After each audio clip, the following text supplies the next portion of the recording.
एक बड़े नगर में एक बादशाह रहते थे। वहां का बादशाह हमेशा अपने नगर का दौरा करते थे, परंतु भेष बदलकर। वो बादशाह के रूप में अपने नगर में नहीं घूमते थे। वो अपना भेष बदलकर अपने नगर में घूमते थे और मुआयना करते थे आखिर उनके नगर में कैसे लोग रहते हैं और वो लोग एक दूसरे से कैसा बर्ताव करते हैं। ऐसे ही भ्रमण करते करते एक दिन अपना भेष बदलकर वो बाजार की तरफ निकले। वहां बाजार में जाकर वो देखते हैं कि जितने भी लोग अपनी सब्जियां बेच रहे हैं वो कैसे बेच रहे हैं, क्या सही भाव लगा रहे हैं, क्या सही वजन दे रहे हैं, कहीं लोगों को लूट तो नहीं रहे हैं। यही सब देख रहे थे। बाजार में घूमते घूमते उनकी नजर बाजार में पड़े एक लाश पर जाती है। वो देखते हैं कि इतने बड़े बाजार में एक लाश पड़ी है और कोई भी लोग उनकी मदद नहीं कर रहा।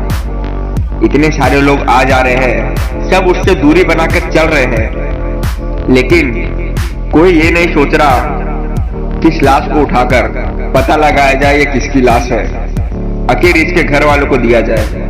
कोई ऐसा काम नहीं कर रहा। वो बादशाह देखकर बहुत हैरान हो जाते हैं। वो उस लाश के पास जाते हैं और लोगों को आवाज लगाते हैं, आओ भाई मदद करो, देखो ये किसकी लाश है, इसको इसके घर तक पहुंचाना जरूरी है, इसके घर वालों को भी बताना पड़ेगा। बादशाह उसकी जेबों को टटोलते हैं, लेकिन जेब में से कुछ नहीं निकलता कि पता लग सके आखिर ये लाश किसकी है और ये रहता कहाँ है। और लोग भी उन्हें नहीं पहचान पा रहे थे क्योंकि उन्होंने भेष बदला था।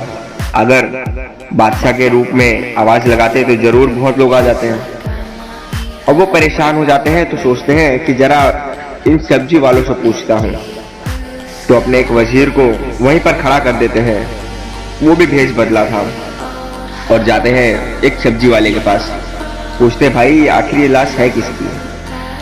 तो सब्जी वाला बोलता है कि तुम्हें इससे क्या मतलब है, तुम अपना काम करो, ये बहुत बुरा व्यक्ति था और अगर सब्जी लेना है तो लो, वरना आगे बढ़ो। बादशाह बहुत हैरान होते हैं। अब जाते हैं दूसरे सब्जी वाले के पास। वो भी बोलता है साहब तुम अपने काम से काम रखो, क्या करोगे जान के। ये बहुत खराब व्यक्ति था, बहुत बुरा बर्ताव करता था। अब बादशाह जाते हैं तीसरे व्यक्ति के पास। वो सब्जी वाला बोलता है कि ये आज के इधर पे रहता है और जगह बता देता है आखिर इसका घर कहाँ है।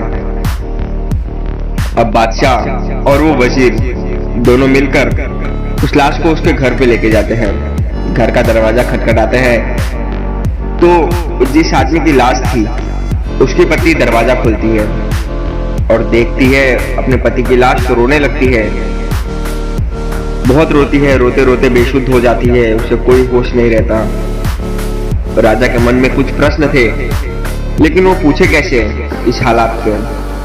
अब कुछ समय बाद जब वो थोड़ी शांत होती है तो बादशाह उससे पूछते हैं आखिर क्या बात है, लोग इनकी लाश तो यहाँ लेकर नहीं आ रहे थे, बाजार में कब से पड़ी थी, सभी ने बुरा क्यों बोल रहे थे, कैसे थे ये। तो बोलती है कि ऐसा कुछ नहीं है, बल्कि ये तो बहुत ही नेक इंसान थे। अब बादशाह सोचते हैं कि पत्नी है इसलिए शायद नेक बोल रही होगी, लेकिन बाजार के सभी लोग इसे बुरा बोल रहे थे। तो पूछते हैं कि ऐसा क्या काम करते थे, ऐसा क्या इन्होंने किया है कि तुम इन्हें नेक और बाजार के लोग बुरा बोल रहे हैं। वो औरत बताती है ये रोज शराब की दुकान पे जाते थे सुबह और वहां से बहुत सारी शराब खरीद के घर के नालियों में बहाते थे लाके। उनका रोज का काम था, जो भी पैसे कमाते थे शराब लाते थे और घर के नालियों में बहाते थे। और शाम के समय एक नृत्य करने वाली के पास जाते थे और उसे भी अपना पैसा देते थे, बोलते थे ये लो आज की कमाई और अब तुम अपने घर का दरवाजा मत खोलना किसी के लिए। ऐसा रोज करते थे, शराब लाते थे, नालियों में बहाते थे, वेश्या के पास जाते थे, उसे पैसे देते थे, बोलते थे कि अब तुम्हें काम मत करो, आज का पैसा ये ले लो मेरे से।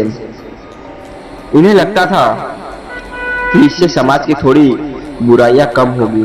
मैंने इन्हें कहा था कि जब तुम मरोगे तो लोग तुम्हारे पास तक नहीं आएंगे, तुम्हें कंधा नहीं देंगे, तुम्हें घर तक नहीं छोड़ेंगे।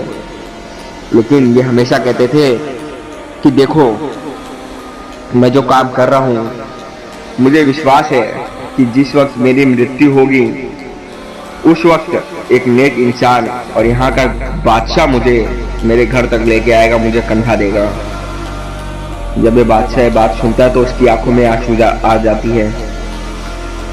वो बताता है कि मैं ही बादशाह हूँ जो भेष बदल कर बाजार में घूम रहा था और मुझे लाश दिखी थी। बादशाह को तब पूरी बात समझ आती है। लोगों की नजर में तो ऐसा लगता था कि ये रोज शराब पी रहा है, रोज रात को एक नृत्य करने वाली के पास जा रहा है। लेकिन सच्चाई तो सिर्फ इस औरत को पता है कि आखिर वो करते क्या थे। बादशाह उसे दिलासा दिलाते हैं कि इनकी हम शाही तौर से अर्थी निकालेंगे, जनाजा निकालेंगे। ऐसे हम में से भी बहुत लोग कर देते हैं, दूसरों को जज करते हैं। हो सकता है कि हम सही हैं, लेकिन ऐसा नहीं हो सकता कि सामने वाला गलत हो, वो भी सही हो सकता है। ऐसी और मोटिवेशनल स्टोरी सुनने के लिए रहस्य बुक को सब्सक्राइब करें। लाता रहूँगा और नई स्टोरी आपके लिए।